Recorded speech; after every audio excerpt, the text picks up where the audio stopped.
परवर्ती वर्तमान joint secretary अच्छा आम विश्वकर्मा संघर सुब्रत महाराणा महोदय को अनुरोध करी से स्तुतिचारण प्रदान करेंगे।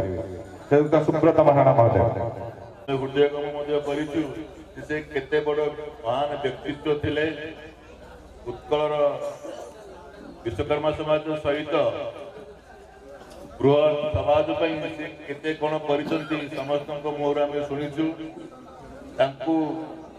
आम पाखे नहांती जो स्थान मत लगुना कई पूरण करें सी अत्यंत कर्म उत्सर्ग थिले आमर समाजर उन्नति विभिन्न काम प्राप्त बयस आम जब आमर सांगठनिक काम डाकू सी तत्परता सहित कोणार्क विभिन्न ऑफिस रे आसी पहुंची आमको बहुत साहाय्य कर जो साहाय्य देवाई आम बहुत धन्यवाद देचु। मात्र से आम गण नहांती जो अनुपस्थिति आमको निश्चय बहुत दुख दौची।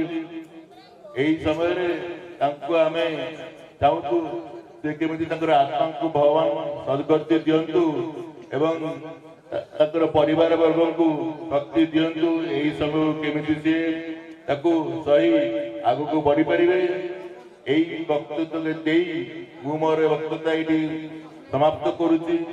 जय जगन्नाथ।